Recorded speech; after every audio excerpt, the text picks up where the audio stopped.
Finally, the year 2024 has come. Happy New Year's, fans! Woohoo! Judging by the schedule of fights, we're in for a lot of thrills.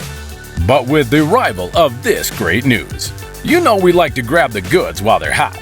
And our New Year's gift to you is coverage of the biggest comeback of all time in the world of martial arts. So let's dive in. On December 30, Conor McGregor announced on Twitter that we would get the fight date and the name of his next opponent on New Year's Day 2024.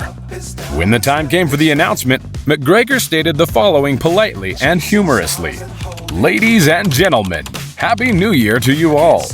I would like to announce the return date for myself, the notorious Conor McGregor. The greatest comeback of all time will take place in Las Vegas for International Fight Week on June 29th. And the opponent, Michael Chandler. And the weight, Mr. Chandler, 185 pounds.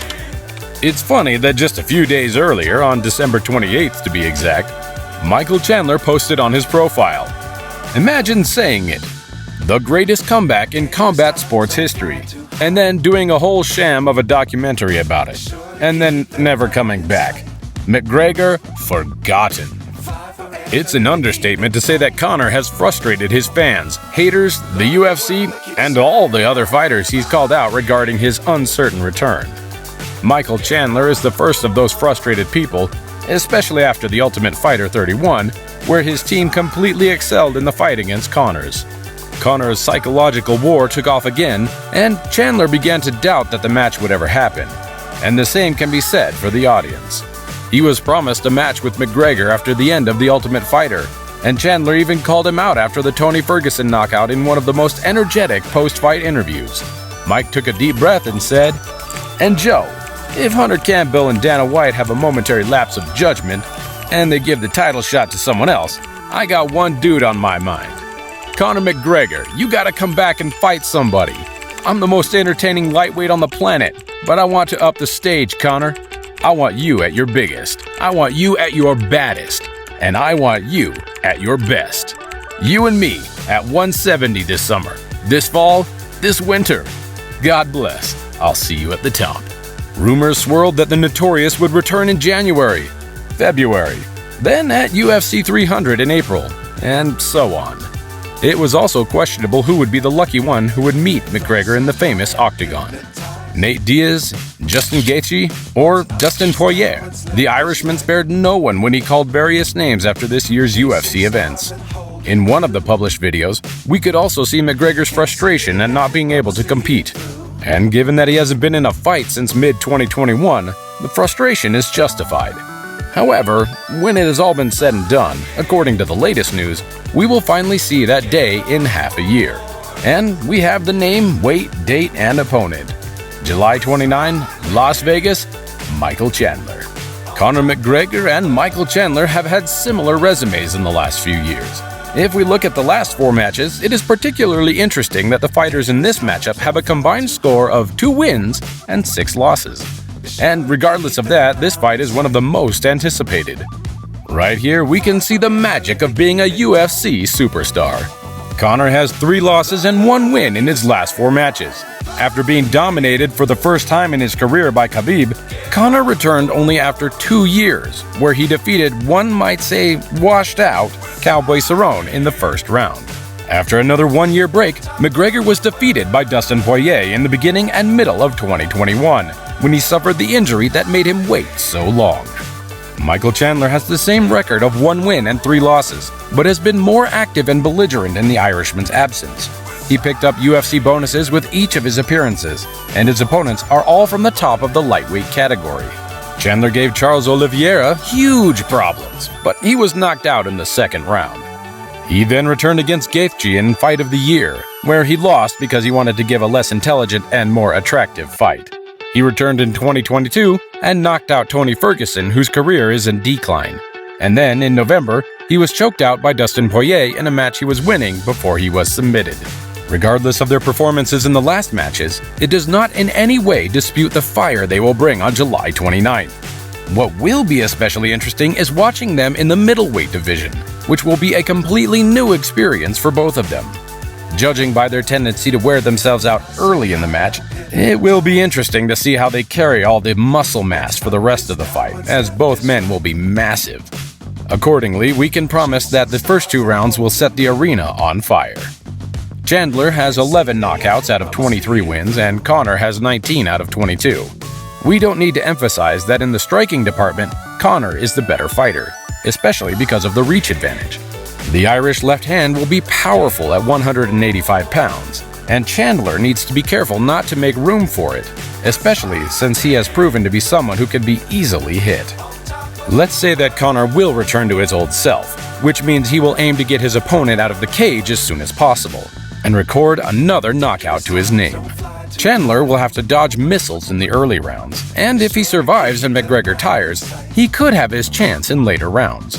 As for wrestling, Michael, as the NCAA Division I champion, could build his way to victory through his wrestling performances. Chandler has shown impressive chain grappling, but due to his love for fist fighting, we have to know that we haven't seen his wrestling in full glory.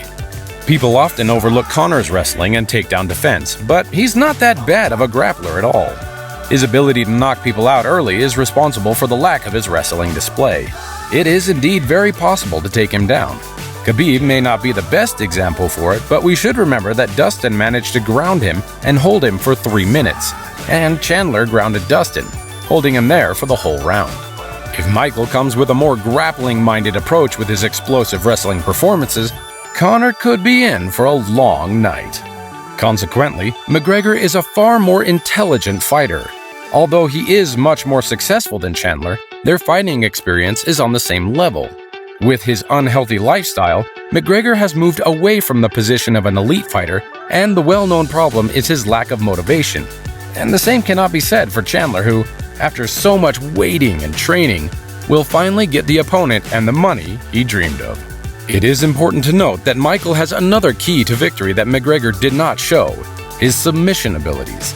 The American has 7 submission wins and is known for various chokes, and Conor, who has only 1 submission win, has huge problems when his opponent gets to his neck. McGregor said that fighting inactivity destroyed him, and Michael was too active in the bloody clashes of the last matches. Whether McGregor will show ring rust and will his inactivity cost him remains to be seen on the night of the battle. Judging by the combativeness of both, it's hard to think that if the match goes the distance, Conor will have more hunger and combativeness than Michael. There is no theory that the American will miss the opportunity to defeat the legendary McGregor due to fatigue and a drop in morale in the later rounds. Will Michael's explosiveness and wrestling be too much for Conor on July 29th? Will Chandler's hunger and motivation prevail over the biggest martial arts star? Or will Conor succeed in taking out his opponent early in the match and have too fast and too heavy of punches for Chandler? Will Conor's previous injury take a toll in this fight? So many questions and speculations. But the real answer awaits us in Las Vegas in half a year. Michael has already given a bold assessment of the result of the match and, on that occasion, sent a warning to the Irishman. You give me a year to prepare, and I'll knock Conor McGregor out in 2 rounds. His wish was fulfilled, and he got the opportunity for hellish preparations. The time will tell if he will succeed in what he promised. The Notorious also gave his prognosis. He's just tailor-made for being kicked all over the place, and that's what I'm aiming for. I'm aiming to wrap this steel bar around the opponent. I'm going to kick this guy in the head. Furthermore, the place of the next title challenger is already occupied by Justin Gaethje, who excelled in 2 appearances in 2023. This fight could take place in the first half of 2024 and prepare for the further development of the situation. The winner of the Chandler vs. McGregor match could very easily become the next in line for the title, and we all know that would make Dana White happy. Although the president would prefer Conor to invade the lightweight throne, and if Islam Makhachev is still the champion, we could very well be watching Ireland vs. Dagestan Part 2. On the other hand, if Chandler defeats the Notorious and gets a title shot, the UFC would not be at a loss. So far, Michael has proven to be someone who brings a lot of eyes and a hell of a fight, and his attractive performances promise high pay-per-view numbers.